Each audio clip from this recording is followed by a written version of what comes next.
l'auditeur, la personne qui parle, et les gens à qui il s'adresse, les auditeurs. Ici, c'est Jésus-Christ qui parle et il s'adresse à plusieurs personnes. Ceux qui croyaient en lui étaient là et d'autres personnes également. Mais cependant, son discours était dirigé vers une catégorie de personnes bien particulière. Il a dit, moi, je suis le vrai cep et mon père est le vigneron. Je suis la vigne, la vraie. Et le père, le mien, est le vigneron. Vous allez voir plusieurs traductions suivantes. La traduction utilisée, les mots ne seront pas les mêmes. Cependant, comme vous le savez, nous, notre obligation, c'est d'aller à la source. Ici, on voit ego eimi, heampelos, healethine. Ego eimi. Comprenez bien, quand on utilise ego pour conjuguer un verbe, on comprend bien qu'il y a une emphase que le locuteur veut mettre, parce que, comme vous le savez, lorsqu'on conjugue un verbe en grec, eh bien, dans la forme verbale, on a déjà l'indication du pronom qui est utilisé. Comme quand on dit eimi, on voit que c'est la première personne du singulier, du présent de l'indicatif, du verbe eimi. Et ici, on a je suis, parce que eimi, c'est le verbe être. Donc, dans eimi, on a déjà je suis. Mais ego, c'est aussi le pronom personnel qu'on peut traduire par je. Mais cependant, dans ce cas, le fait qu'il est déjà, qu'il est placé, qu'il précède eimi, on comprend que le Seigneur veut mettre une emphase. Hein? C'est une mise en opposition ici, si vous voulez. Ego eimi, c'est moi, je suis. Moi, je suis. Donc, comprenez bien lorsque Jésus-Christ emploie le présent. Donc, c'est un présent hypostatique. Ça peut être un présent hypostatique, ça peut être un présent délibératif, dépendamment du discours, dépendamment du contexte. Parce que lorsqu'il parle, il ne parle pas uniquement en son propre nom, mais il parle pour Elohim. Comme vous le savez, Elohim, c'est une pluralité de personnes, mais qui se manifeste en une seule. Regardez, c'est la partie la plus difficile à comprendre dans la doctrine. Plusieurs personnes vont dire, mais c'est impossible. Parce que les autres, ils comprennent Dieu à leur façon, selon leur intelligence humaine. Parce que c'est normal. Pour comprendre quelque chose, on fait référence toujours, on se rabat toujours sur nos références, sur les références qu'on a. Pas vrai? Par exemple, pour apprécier la beauté de quelque chose, on doit avoir un point de repère. On doit avoir un repère, un point de comparaison. Parce que c'est par comparaison que vous pouvez, par exemple, dire que telle personne est belle ou telle personne est laide. Parce qu'en réalité, personne n'est belle, personne n'est laide. Parce que la laideur ou la beauté n'est autre que la déformation de l'esprit sur la matière. C'est juste ça. Mais vous avez vos références. Vous avez des choses que vous considérez comme beaux ou comme laid. Ça, ce sont vos références. Mais ces références se limitent seulement à vos critères, à vos repères. Parce qu'une autre personne va avoir d'autres types de références. La personne que vous trouvez laide, c'est la personne qui sera plus belle pour une autre personne. Pourquoi? C'est la même personne. Parce que nous avons des critères différents. Nous nous basons sur des références différentes, sur des points différents. Parce que certaines personnes vont regarder l'aspect physique, d'autres vont voir la beauté intérieure. Donc, dépendamment de vos critères de référence, donc le jugement sur la matière va être différent. Donc Jésus-Christ, quand il parle pour Elohim. Parce que ce sont des personnes consubstantielles. C'est pourquoi on parle de hypostase. Hein? C'est-à-dire des personnes de même nature. Donc, moi, je suis. Ici, Jésus-Christ utilise un présent qui est permanent. Parce que il est toujours. Il ne va jamais dire j'étais ou bien je serai. Mais je suis. Pourquoi? Parce qu'il est immuable. Il est éternel. Il demeure. Moi, je suis quoi? La vigne. Heampelos. Mot féminin de la deuxième déclinaison ici. Et quand on voit la vigne au sens concret, on voit, donc, si vous voulez, un arbre qui peut produire des fruits parce qu'il a des branches. On va voir un petit peu plus tard, plus loin. Mais il ne dit pas seulement « je suis la vigne », il ajoute quelque chose de très très important. Il dit « he aletine », c'est-à-dire la vraie. Hein? Féminin de aletinos. Sur ce mot-là, pour les étudiants, comprenez qu'en grec, pour faire ressortir le caractère véridique de quelque chose, il y a deux mots qu'on peut utiliser, aletes ou aletinos. Ici, le maître a utilisé aletinos au lieu de aletes. Pourquoi? Parce que aletes fait référence à ce qui serait concret. Par exemple, s'il voulait dire aux disciples, faire comprendre aux disciples qu'il était une vraie personne, une personne réelle, il aurait utilisé aletes.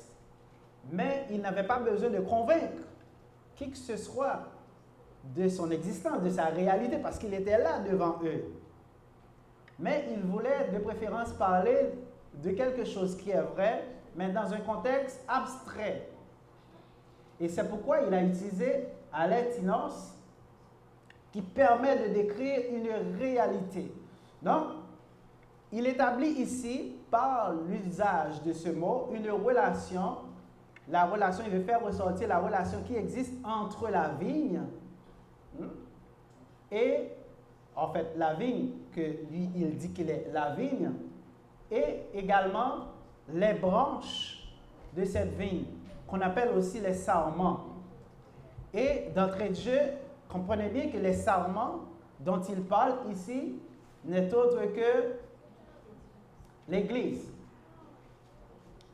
Le sarment, c'est l'Église. La vigne, c'est Christ. Et les sarments, la branche, entre la branche et la vigne, il existe une relation de proximité, une intime relation. Pourquoi? Parce que la branche est attachée au tronc, qui est la vigne. Si vous regardez n'importe quel arbre, vous allez voir que les branches sont attachées au tronc. C'est très important parce que si les branches ne sont pas attachées au tronc, les feuilles que ces branches portent ne peuvent pas survivre. Parce que c'est à partir du tronc qui est fixé dans le sol, à travers les racines, que l'arbre puise les substances nutritives dont il a besoin pour survivre. C'est pourquoi il a des racines très profondes dans le sol. Donc maintenant, une branche qui est séparée du tronc, cette branche ne pourra jamais survivre parce qu'elle n'aura pas la possibilité de puiser les nutriments nécessaires lui permettant de continuer à vivre. Eh bien, il existe la même relation entre l'Église et Christ. Christ, la vigne, l'Église, le sarment. Si l'Église n'est pas attachée à la doctrine de Christ, si l'Église n'est pas branchée à Christ, eh bien, on ne peut pas comprendre. L'Église ne pourra pas avoir la possibilité de survivre et de résister. Comprenez bien que cette relation qui existe entre Christ et l'Église est certaine. C'est pourquoi il a utilisé Alétinos. Nous voyons Matthieu 16, paragraphe 18, lorsque Jésus-Christ s'est entretenu avec Pierre, disant « Tu es Pierre, que sur ce rocher, je bâtirai mon Église. » Donc, l'Église appartient à la personne qui l'a bâtie. L'Église n'appartient pas à un homme. Les hommes ne peuvent pas posséder une Église. Mais malheureusement, c'est ce qu'on voit à travers le monde. On voit des gens qui possèdent, qui sont des propriétaires d'Église parce que ça devient une entreprise très lucrative en passant. Il y a des gens qui font beaucoup d'argent à travers ça, mais c'est comme toutes sortes d'entreprises. Mais ici, on parle de l'Église du Seigneur, où l'accent est mis sur le salut de l'âme. Donc, il faut bien faire la différence quand on parle d'Église, parce que le mot même, quand on l'utilise, ça peut porter à confusion suivant des critères de référence qui existent dans l'environnement, dans notre environnement. Donc, quand on parle de l'Église, il faut comprendre qu'on voit un corps, un organisme, une assemblée établie dans une ville, dans un village, et qui marche suivant la doctrine du Christ, mais qui d'abord a été constituée suivant les principes doctrinaux. Parce que c'est par l'Évangile que l'Église doit être constituée. La prédication de l'Évangile, c'est ce qui donne naissance à l'Église. Chers amis, la relation entre Christ, qui existe entre l'Église et Christ, est réelle parce que c'est par le sang de Christ que cette Église est venue en existence. Vous savez qu'il est mort, il était mort, il était enseveli, il était ressuscité et il était apparu à Céphas. Et à Céphas, il a donné ces 4 éléments pour pouvoir inaugurer l'Église le jour de la Pentecôte. Qu'est-ce qui s'est passé le jour de la Pentecôte? Pierre a pris la parole, il a prêché, il a parlé de la mort, de l'ensevelissement, de la résurrection et de l'apparition de Christ. À partir de ce moment, plus de 3000 personnes étaient touchées par ce message et ces gens ont demandé « Que devons-nous faire ?» Rappelez-vous, dans ce contexte, ceux qui écoutaient le discours de Pierre, c'était les mêmes personnes qui avaient demandé à Pilate de relâcher Barabbas, un voleur, un brigand, un meurtrier, et de condamner, de crucifier Jésus-Christ. Donc, ces gens, ce sont eux qui ont contribué à la mort de Christ. Et lorsqu'ils ont entendu le discours de Pierre disant que le juste, vous l'avez supprimé, eh bien, ils ont eu le cœur vivement touché par ce discours, parce qu'ils se reconnaissaient à travers le discours de Pierre. Et Pierre leur a dit, repentez-vous. Quoi? Ben, repentez-vous de ce que vous avez fait. Repentez-vous de votre participation à la mort de Christ. Et vous recevrez le pardon. Et ce jour-là, plus de 3000 personnes se sont fait baptiser. Mais aujourd'hui, on ne peut pas prêcher l'Évangile pour dire à quelqu'un de se repentir. Pourquoi? Parce que vous ne pouvez pas vous repentir sans avoir la foi. Il faut d'abord que vous ayez la foi. Comment est-ce que vous allez avoir la foi? C'est après avoir embrassé les 4 éléments de l'Évangile. Chers amis, nous qui sommes membres de l'Église du Seigneur, nous avons le privilège d'être en relation avec Yahweh. Pourquoi? Parce que par le sang de Christ, il nous a mis en contact avec Yahweh. C'est pourquoi nous n'avons pas besoin d'intermédiaire. lorsque nous avons péché, nous avons l'autorité nécessaire pour nous présenter devant le trône de Dieu pour demander pardon. Il n'est pas nécessaire d'aller raconter nos péchés à quelqu'un, car tous ont péché et sont privés de la gloire de Dieu. Jésus-Christ nous accorde un libre accès à Dieu par le biais de son sang. Avant, il faut comprendre que pour recevoir pardon pour nos péchés, pour les péchés, les gens de ce temps-là devaient aller voir un sacrificateur pour présenter un sacrifice. Et il y avait dans ce temps, nous parlons ici sous la loi mosaïque, le temple qui était divisé en plusieurs parties, le souverain sacrificateur devait aller présenter un sacrifice dans le lieu très saint une fois l'an pour le péché de tout le peuple et ses propres péchés aussi. Mais avec la mort de Christ, qu'est-ce qui se passe? Qu'est-ce qui s'est passé? Eh bien, le voile du temple s'est déchiré. Donc, le voile qui séparait le lieu saint du saint des saints, du lieu très saint, est déchiré. Par sa mort, Jésus-Christ a donc inauguré un libre accès, une nouvelle route, une nouvelle voie directement à Dieu, de telle sorte qu'on n'a pas besoin de sacrificateurs, on n'a pas besoin de prêtres pour intercéder entre Dieu et nous. On peut aller trouver Dieu directement. C'est pourquoi, en Apocalypse 1er 3, il est dit, il a fait de nous un royaume de sacrificateurs. Ça veut dire que tous ceux qui ont accepté l'Évangile sont des sacrificateurs, mais pour leur propre compte. Je ne peux pas aller voir un frère pour lui dire, moi j'ai péché, à prier pour moi pour que Dieu puisse pardonner mes péchés, bien présenter une offrande pour moi. Non, nous pouvons le faire personnellement une fois que nous avons reçu la nouvelle naissance par le biais du baptême d'eau. C'est cet accès que nous avons auprès d'Élohim, auprès de Dieu. Nous sommes sacrificateurs pour notre propre compte.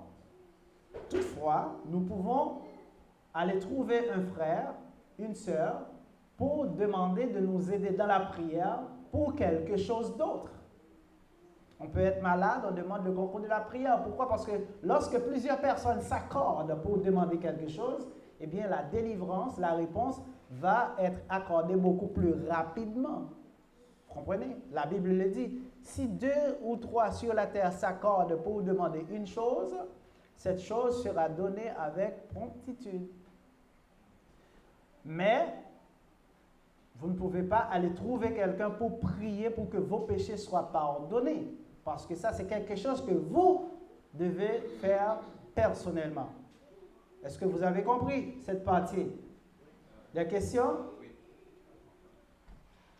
Et le jour, quand Pierre a prêché, le jour de la Pentecôte, c'était le début de l'Église. Donc il a dit, répentez-vous. Et maintenant, vous venez de dire que vous ne pouvez pas, de nos jours, on ne peut pas dire, répentez-vous sans avoir les 4 éléments. Qu'est-ce qui diffère le jour de la Pentecôte et de nos jours? Parce que Pierre parlait de quelque chose de très spécifique. Parce que dans les textes bibliques, c'est ça qu'il ne faut pas confondre. On ne doit pas généraliser tout, on doit toujours rester dans le contexte. Parce que ceux qui écoutaient Pierre étaient des gens qui avaient participé à la mort de Christ. Vous comprenez? Ils étaient là lorsque Pilate voulait relâcher le Christ. Mais les autres, ils ont demandé la crucifixion. Ils ont préféré Barabbas. Donc, tout ce monde, en le faisant, ils croyaient bien faire. Beaucoup d'entre eux ne savaient pas qu'ils étaient en train de crucifier le Fils de Dieu. Ils ne savaient pas. Ils ne le voyaient pas sous cet angle parce que pour eux, c'était le fils de Marie et de Joseph. il connaissait ses parents au niveau de la chair. Donc, c'est juste ça qu'il connaissait. Il n'acceptait pas qu'il était le Fils de Dieu. Donc, ils l'ont crucifié. Cependant, lorsqu'ils ont vu ce qui s'est passé, parce que personne ne pouvait le nier, qu'il était ressuscité d'entre les morts, et beaucoup de gens l'ont vu, l'ont témoigné, à ce moment, ils se sont rendus compte qu'ils ont fait quelque chose d'extrêmement grave. Et c'est pourquoi lorsque Pierre a dit, vous l'avez supprimé, vous l'avez supprimé, il parlait exactement à ceux qui avaient contribué à sa mort. Maintenant, qu'est-ce que vous voyez dans ce texte? Ils ont eu du regret, ils ont eu le cœur vivement touché. Touché ici veut dire qu'ils ont reconnu leur culpabilité dans la mort de Christ. Et à ce moment, ils ont demandé, mais qu'est-ce qu'on peut faire? Qu'est-ce qu'on doit faire? Et Pierre a dit, repentez-vous. Repentez-vous. Vous vous repentez de quelque chose. Ici, Pierre parle de manière directe. Repentez-vous de ce crime. Parce que la repentance dont Pierre parle ici se rapporte directement à leur participation dans la mort de Christ. Parce que pour repentir, il faut d'abord avoir la foi de manière ordinaire. Aujourd'hui, je ne peux pas aller trouver quelqu'un pour lui dire de se repentir si la personne n'a pas encore accepté l'Évangile.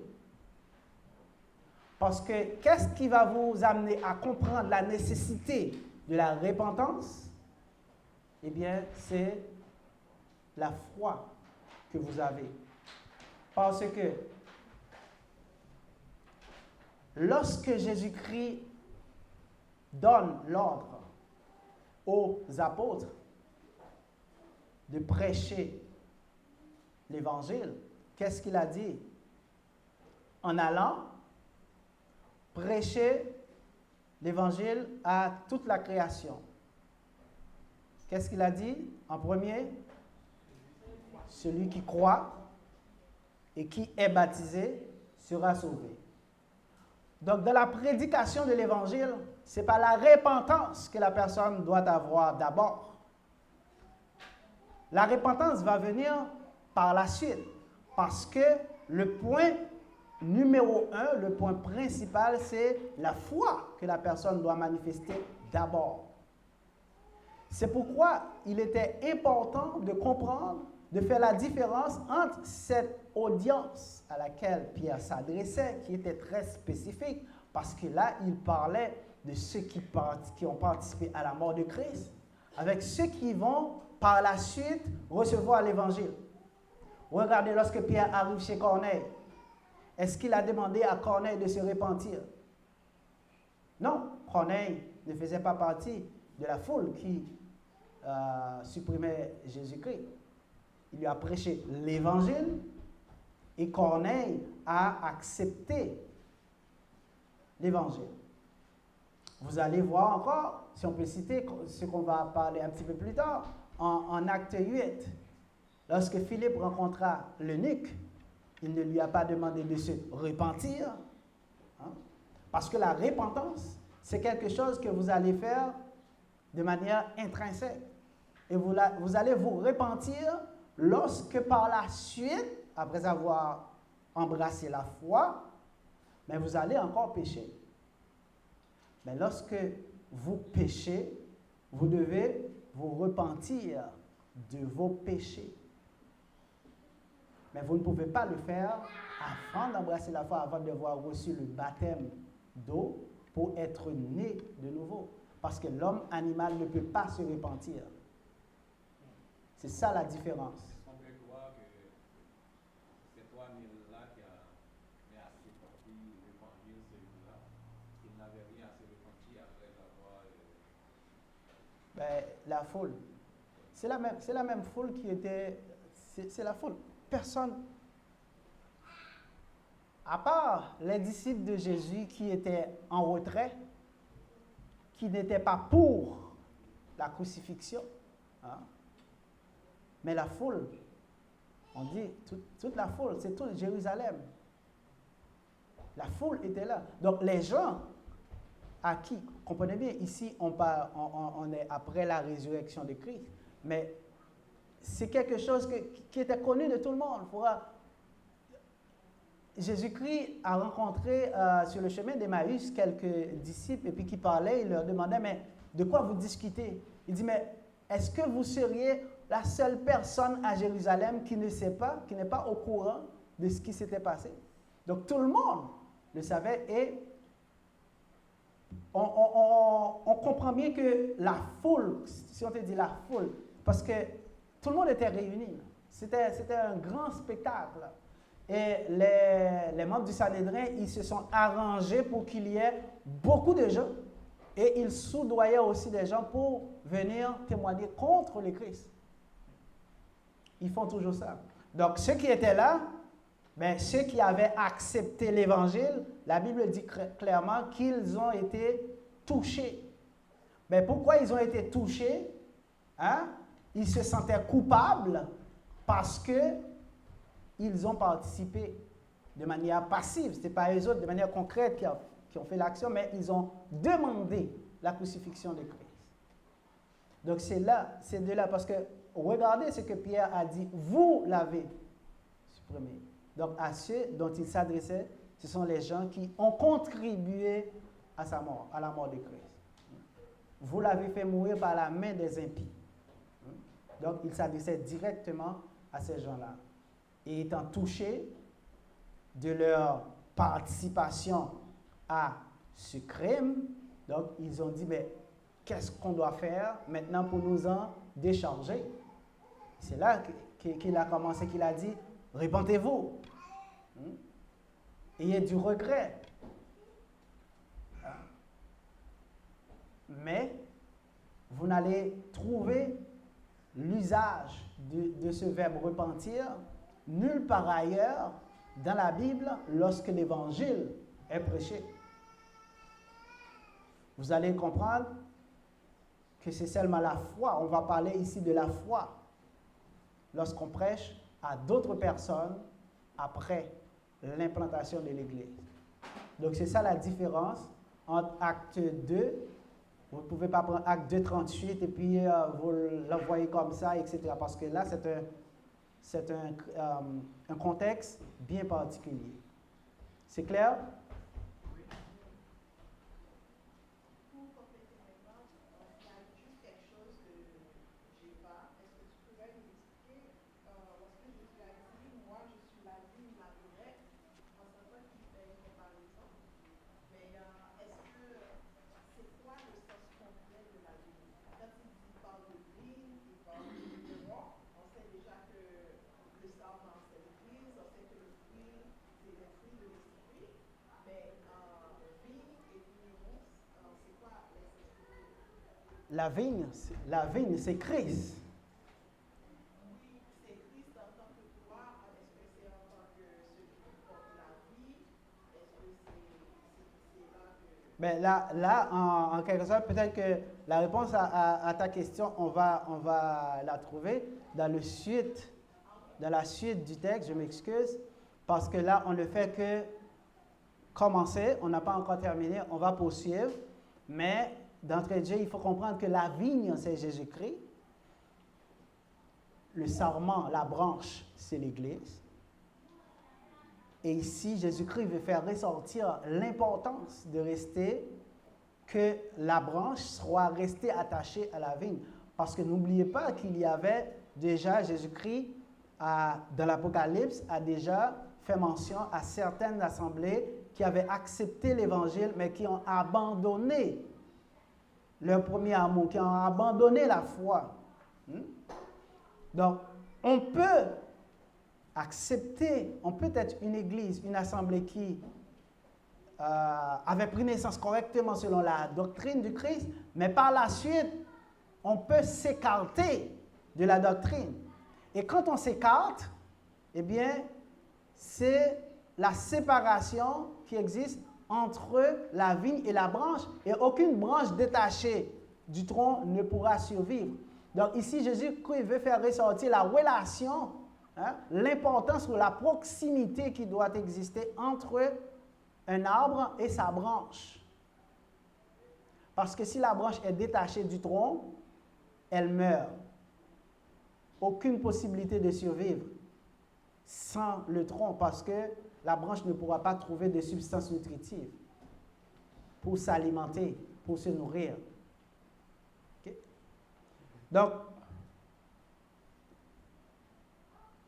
chers amis, Jésus-Christ a dit, « Mon Père est le vigneron ».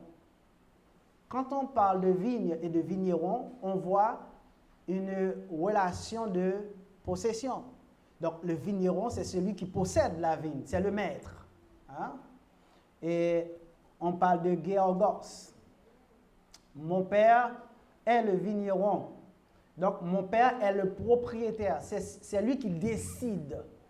Et c'est pourquoi, vous allez voir, dans cette relation, c'est le vigneron qui va retrancher les branches inutiles, les branches qui ne portent pas de fruits.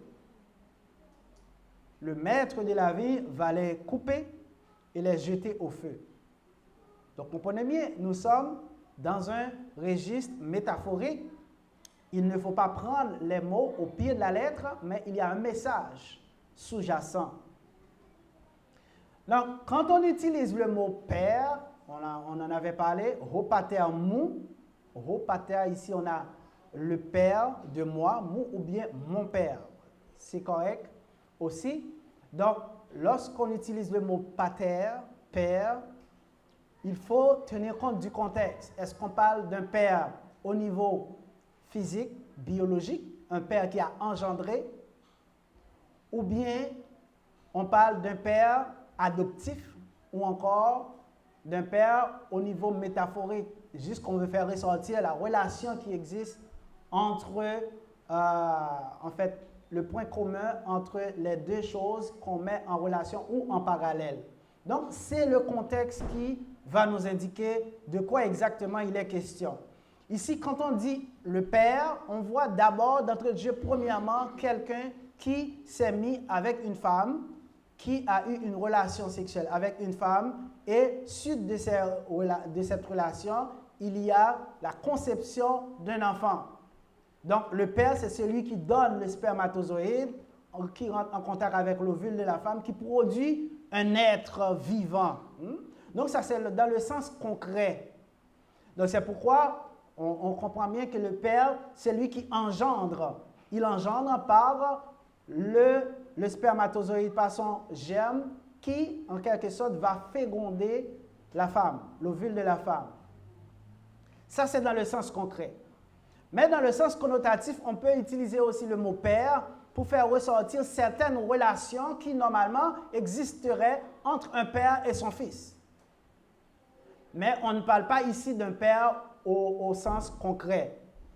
Si on regarde, par exemple, Jean 15, paragraphe 1er, on va comprendre que le premier sens qu'on a donné pour le mot père, mon père, ne convient pas, c'est-à-dire quelqu'un qui s'est mis avec une femme pour concevoir un enfant, ne convient pas dans ce contexte de Jean 15. Pourquoi? Parce que Jésus-Christ n'a pas été conçu de la manière humaine. Il a été engendré par un décret pris en Somme 2,7. Donc, le langage, le verbe est devenu une personne humaine par un décret. Jean 1er, au commencement était le verbe était avec Dieu, le verbe était Dieu. Et le verbe est devenu une personne humaine. Donc ici, on voit de préférence une relation. On ne voit pas l'aspect concret, l'acte concret qui donne naissance et qui identifie un père. On va voir également, chers amis, dans le plan du salut, le Verbe qui a été fait chair pour nous sauver existait bien avant. Parce que le Verbe, c'est quoi? Le Verbe, c'est le langage, c'est la capacité intellective de Dieu. C'est l'intelligence même d'Élohim. Et c'est pourquoi vous allez voir qu'on parle, lorsqu'on va parler du Créateur, on va utiliser Elohim, qui est un pluriel, parce que dans Elohim, il y a les trois personnes consubstantielles. C'est pourquoi on parle de hypostase, de même substance, de même nature. Et lorsque vous lisez Genèse 1er, vous allez comprendre que la Bible mentionne, lorsque Elohim créa les cieux et la terre, il y avait non pas une seule, mais plusieurs personnes à l'œuvre. Faisons l'homme à notre image, selon notre ressemblance. Donc, on comprend qu'il y a l'intervention de plusieurs personnes. Mais certaines personnes pourraient tenter de dire, mais oui, faisons, c'est par sagesse ou autre. Mais non, Dieu ne s'adressait pas, on l'a vu, on en a parlé récemment, Dieu ne s'adressait pas à un auditoire. Donc, il n'avait pas besoin de faire preuve de sagesse en parlant comme il est une seule, mais il dit plusieurs. Je sais pas. Non. C'est parce qu'en réalité, il y avait plusieurs à l'œuvre. Et ça va être confirmé en Genèse 18, lorsque Elohim s'est présenté à Abraham sous la forme de 3 hommes. Regardez Genèse 18, 1, 2. Il s'est présenté sous la forme de 3 hommes. Donc, on connaît bien, on peut aussi utiliser le mot père dans le sens de relation. Regardez bien. Par humilité, en Philippiens 2, paragraphe 6-8, le Verbe a abandonné sa divinité pour prendre une forme humaine. Donc, par humilité, il a laissé l'immortalité, la divinité, pour la mortalité. Parce que l'homme est mortel. Dès que vous êtes dans un corps, vous allez mourir. Parce que le corps, l'homme, est destiné à la mort. Il n'y a pas d'autre fin, la mort. Dès que vous êtes né, vous allez mourir un jour ou l'autre. Que vous ayez peur de mourir ou pas, vous allez mourir pareil. Parce que c'est la règle qui est établie. On ne peut pas s'en échapper. Mais on va comprendre que Dieu utilise souvent des mots, en fait, dans la Bible. Le Saint-Esprit va utiliser souvent des mots, mais au sens figuré. Toujours avec le mot Père. Si vous regardez, par exemple, Jean 8, 44, vous allez comprendre que le mot Père ici est utilisé dans un sens connotatif, pas dans un sens concret. Jésus va parler de tous ceux qui mentent, ceux qui vivent dans le mensonge et qui ne vivent pas dans la réalité, dans la vérité, disons. Eh bien, ces gens-là sont des menteurs et leur père, il a identifié qui est leur père. Vous avez pour père le diable parce qu'il est menteur, le père du mensonge. Donc, lorsque quelqu'un ment, c'est un fils du diable. C'est le diable qui est son père. Est-ce que c'est le diable qui l'avait engendré physiquement avec sa mère? La réponse est non. Mais ce n'est pas la relation, ce n'est pas les actions que cette personne pose qu'on l'identifie au père du mensonge. Puisque vous utilisez, vous vivez dans le mensonge, eh bien vous êtes fils de celui qui a inventé le mensonge, donc le diable. Mais ici, c'est dans le sens figuré et non dans le sens concret. C'est un langage métaphorique, donc si vous êtes quelqu'un qui vit dans le mensonge, donc comprenez bien que votre père, son adresse, l'adresse de sa maison, c'est Jean 8, 44. Donc c'est là que votre père habite. Tous les menteurs, c'est là que leur père habite, parce que le diable, c'est lui qui est le père du mensonge. Et c'est cette même figure de style qu'on peut employer, chers amis, lorsqu'on dit que Dieu est notre Père. Donc, lorsque on s'identifie à Dieu, comme enfant de Dieu, à ce moment-là, Dieu est notre Père. Pourquoi? Parce qu'on marche dans la vérité. C'est deux choses. Marcher dans le mensonge, vous avez le diable pour père. Marcher, embrasser la vérité, marcher selon la justice, eh bien, vous avez Dieu pour père. Mais pour avoir Dieu pour père, pour être enfant de Dieu, il faut naître de nouveau. Vous voyez la différence? Pour être enfant du diable, aucune action autre que vivre dans le péché, dans le mensonge. Mais pour être fils de Dieu, il faut cesser de vivre de cette manière-là. Donc, il faut mourir au péché pour revivre selon la justice. C'est pourquoi on parle de la nouvelle naissance. Donc, lorsque vous avez accepté l'Évangile, vous faites baptiser dans l'eau. Lorsque vous plongez dans l'eau, vous êtes mort et enseveli avec Christ. Et lorsque vous sortez de l'eau, vous êtes ressuscité avec Christ. C'est la nouvelle naissance. Et c'est ce qu'on appelle la première résurrection. Parce que la première résurrection n'est autre que la résurrection qui est donnée à l'homme naturel, à l'homme animal, de pouvoir s'incarner dans une nouvelle identité. C'est dans l'identité spirituelle. Parce que vous êtes devenu une nouvelle créature par le biais du baptême d'eau. 1 Timothée 3, 15. Donc, on peut comprendre, titre 3.5, je m'excuse. Titre 3.5, on reçoit, on est devenu une nouvelle créature par le biais du baptême de la nouvelle naissance. Parce que pour naître de nouveau, qu'est-ce qu'il faut? Il faut d'abord être engendré. Qui engendre encore? C'est qui engendre? Le Père engendre. Et comment? Et qui est le Père en parlant de l'Église? Qui est le Père en parlant de l'Église?